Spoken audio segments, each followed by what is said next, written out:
Assalamualaikum warahmatullahi wabarakatuh. Hai semua sahabat konten channel H2 Content Creator. Jumpa lagi di seri cerita seru di channel ini. Kali ini saya ingin bercerita tentang hubungan terlarang antara seorang lelaki gagah, beotot juga masih muda dan tampan dengan seorang wanita yang juga masih muda.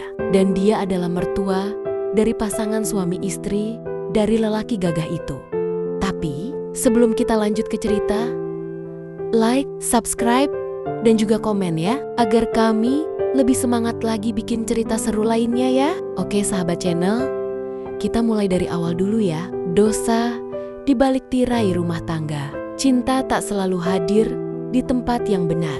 Kadang ia menyelinap diam-diam masuk ke hati yang seharusnya tak boleh disentuh. Inilah kisah seorang lelaki muda, gagah, bernama Arka, dan seorang wanita cantik bernama Ratna yang tak lain adalah ibu mertuanya. Kisah terlarang ini membawa mereka pada jalan penuh air mata, penyesalan, dan kehilangan. Sebuah kisah tentang bagaimana nafsu sesaat bisa meruntuhkan segalanya. Arka baru berusia 27 tahun, tubuhnya kekar, wajah tampan, dan pekerja keras. Ia menikah dengan Nisa, gadis yang dicintainya sejak kuliah. Setelah menikah, mereka tinggal sementara di rumah orang tua Nisa. Di sanalah Arka pertama kali mengenal lebih dekat Ratna, ibu mertuanya. Ratna bukanlah wanita tua pada umumnya. Ia menikah muda, sehingga di usianya yang baru 45 tahun, kecantikannya masih begitu terjaga. Tatapan matanya tajam, senyumnya memesona, dan wibawanya membuat siapapun segan. Namun, bagi Arka, Ratna adalah sosok mertua yang baik dan penuh perhatian. Hari-hari pertama, hubungan mereka sangat wajar. Ratna sering menyiapkan sarapan, Arka membantu mengangkat belanjaan, bahkan kadang memperbaiki peralatan rumah. Semua terlihat normal. Namun, tanpa disadari, ada sesuatu yang perlahan tumbuh di antara mereka. Sebuah rasa yang berbahaya. Suatu sore, ketika Nisa lembur di kantor, Arka membantu Ratna memperbaiki keran bocor di dapur. Saat selesai, Ratna tersenyum sambil mengusap sedikit keringat di dahi Arka. Sekejap, ada keheningan aneh.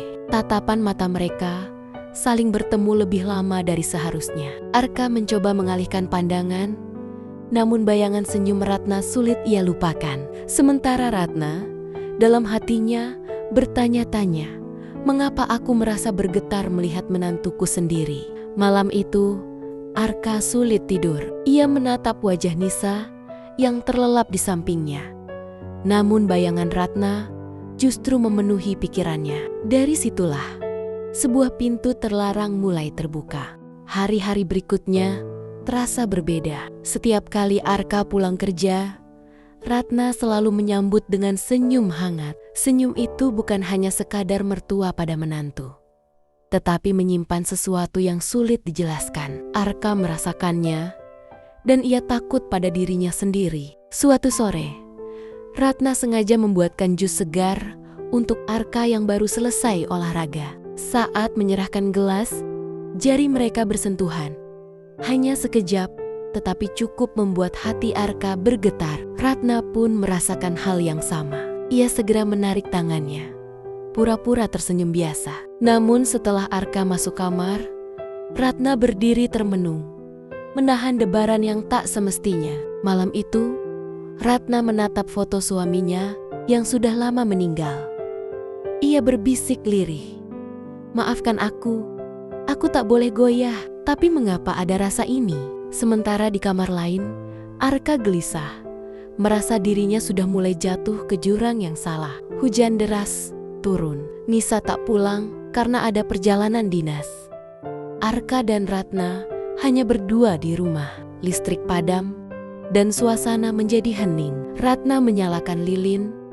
Cahaya temaram membuat wajahnya terlihat semakin lembut. Ketika Arka hendak mengambil lilin dari tangan Ratna, keduanya berdiri terlalu dekat. Jarak hanya sejengkal, tatapan bertemu, dan napas mereka terasa hangat. Tak lagi mampu menahan, Arka meraih Ratna dalam pelukan singkat. Ratna sempat menolak, namun akhirnya terhanyut dalam kehangatan yang tak seharusnya terjadi. Sesudahnya, keduanya terdiam. Ratna menangis.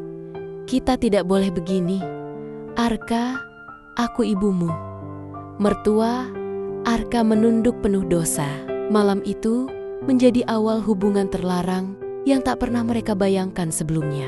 Hari-hari berjalan dengan penuh kebohongan. Arka semakin sering mencari alasan untuk dekat dengan Ratna. Entah membantu di dapur, mengantar belanja, atau sekadar duduk berbincang. Nisa yang polos tak pernah curiga. Ia justru bahagia melihat suaminya akrab dengan ibunya. Namun di balik itu, hati Arka semakin hancur. Ia tahu perbuatannya salah, tetapi nafsu sudah membutakan. Ratna pun hidup dalam dilema antara menjaga harga diri sebagai ibu mertua atau menyerah pada rasa yang semakin menjerat. Malam-malam mereka diliputi rahasia, sepucuk pesan singkat, sebuah tatapan, atau sentuhan kecil menjadi api yang membakar. Tapi mereka tahu, setiap detik hanyalah langkah menuju jurang kehancuran. Suatu malam, Nisa pulang lebih cepat dari biasanya. Ia menemukan Arka dan Ratna duduk terlalu dekat di ruang tamu, tertawa bersama. Sekilas ia merasa ada yang janggal, meski mereka sepat-sepat menjaga jarak. Keesokan harinya, Nisa curhat pada sahabatnya. "Entah kenapa aku merasa Arka dan Mama terlalu dekat. Aku takut pikiranku berlebihan." Sahabatnya hanya menyarankan agar Nisa lebih peka. Arka mulai merasa tertekan. Setiap kali melihat Nisa, hatinya diliputi rasa bersalah.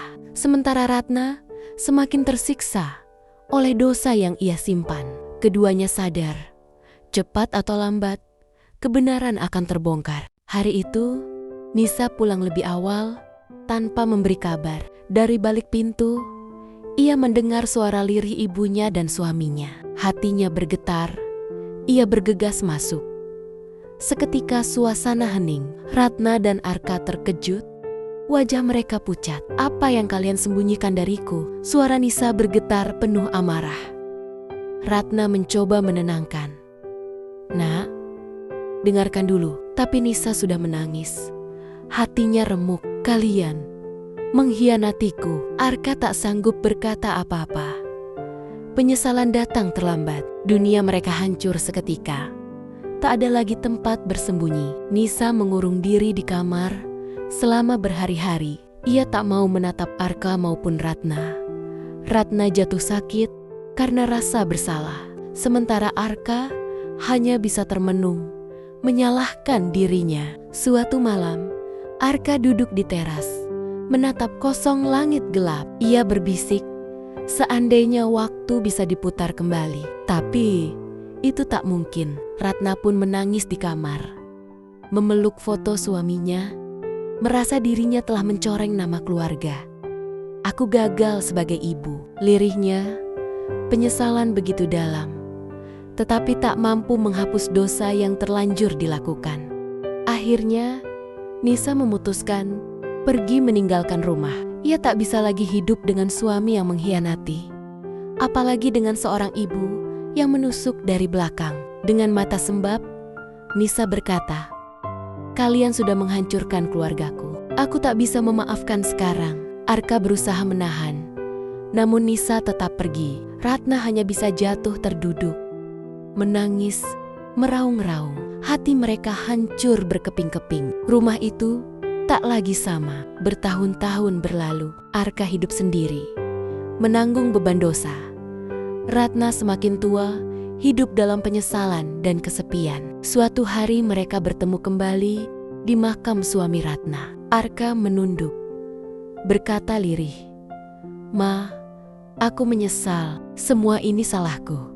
Ratna menangis, menjawab, "Tidak, Arka, ini salah kita berdua. Semoga Allah mengampuni." Mereka berdua hanya bisa menangis di hadapan nisan, menyesali cinta terlarang yang merenggut segalanya. Tak ada bahagia, hanya pelajaran pahit bahwa nafsu sesaat bisa menghancurkan keluarga. Inilah kisah tentang pengkhianatan, penyesalan, dan air mata. Sebuah pelajaran bahwa cinta sejati tak pernah lahir dari dosa.